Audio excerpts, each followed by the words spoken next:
Hello class, आज हम लोग शुरू करेंगे क्लास 10 मैथ चैप्टर 7 की एक्सरसाइज 7.2 के क्वेश्चन नंबर 9 की। इससे पहले हमने क्वेश्चन नंबर 8 तक कंप्लीट कर लिया था। अगर आप लोग वो वीडियो नहीं देखी तो उसका लिंक हम डिस्क्रिप्शन बॉक्स में डाल देंगे, आप उसे वहां जाके चेकआउट कर सकते हैं। तो चलिए क्वेश्चन नंबर 9 की शुरुआत करते हैं कि क्या कह रहा है। ये कह रहा है फाइंड द कोऑर्डिनेट, हमें कोऑर्डिनेट निकालना है। द पॉइंट, उन पॉइंट्स का जो डिवाइड कर रहा है एक लाइन जो इससे और इससे बन रही है, और वहां पे वो उसे 4 इक्वल पार्ट्स में डिवाइड करेगा। ठीक, तो हम पहले अपनी एक लाइन ड्रॉ कर लेते हैं ए और बी नाम की। ये हमारी लाइन ड्रॉ हो गई, हाँ कि ना। अब ए के कोऑर्डिनेट हमारे क्या है, देखिए -2, है, और बी के कोऑर्डिनेट क्या है 2, 8 है, हाँ कि ना। अब यहाँ से ये जो लाइन है 4 इक्वल पार्ट में डिवाइड होता है। तो देखिए एक पार्ट ये लिया, एक पार्ट ये लिया और एक पार्ट ये, तो ये सारे पार्ट जो है ना ये क्या होंगे, हमारे इक्वल होंगे। इससे हम कह सकते हैं 1, ये भी हमारा 1 होगा, ये भी हमारा 1 होगा, और ये भी हमारा क्या होगा 1। तो देखिए 3 पॉइंट इसके निकले, जिसका नाम क्या है पी, पी डैश और पी डबल डैश। हमने अपनी तरफ से नाम दे दिया। तो हमें बस इसी के कोऑर्डिनेट निकालने, पी डैश के, पी डैश के, पी के, पी डैश के और पी डबल डैश के, किसके कोऑर्डिनेट होंगे क्या। अब इसे फाइंड कैसे करेंगे, तो देखिए अब इसे फाइंड करने के लिए हम क्या करेंगे कि इनमें अब हम चेक करेंगे भाई ये कहाँ पे है। तो अगर पी डैश की बात करेंगे तो पी डैश आप नोटिस करेंगे कि वो ए और बी के बीच में लाई कर रहा है। मतलब जो पी डैश है वो ए से और बी से सेम डिस्टेंस, तो हम कह सकते हैं मिड में है, तो यहाँ पे मिड फॉर्मूला यूज करेंगे। अब मिड फॉर्मूला था कि हमारा x comma y equal to x1 plus x2 upon 2 comma y1 plus y2 upon में 2, हाँ कि ना।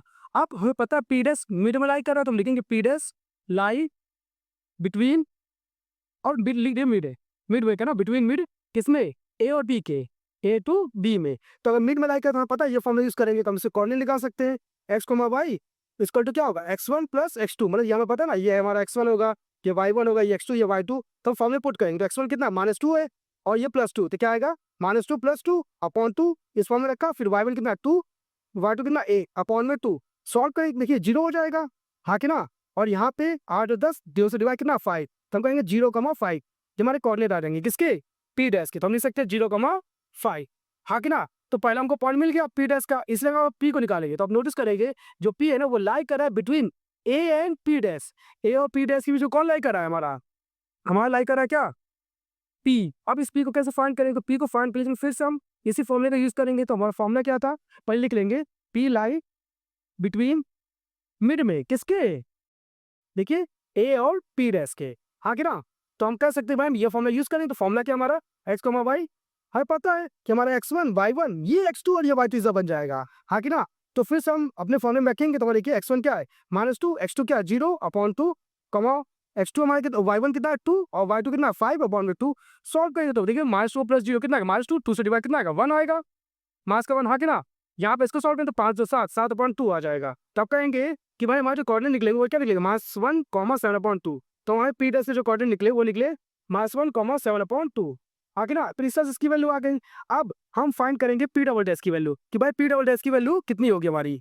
अब पी डबल डैश की वैल्यू निकालने के हम देखेंगे कि पी डबल डैश जो है ना वो पी डैश और बी के बीच में लाई कर रहा है। तो हम लिखेंगे P double dash lie between mid में किसके, देखिए ये पी डैश और बी के बीच में लाई कर रहा है, हाँ कि ना। तो यहाँ पे पता है मिड फॉर्मूला यूज होगा, तो मिड फॉर्मूला हमें पता है कि एक्स कॉमा वाई।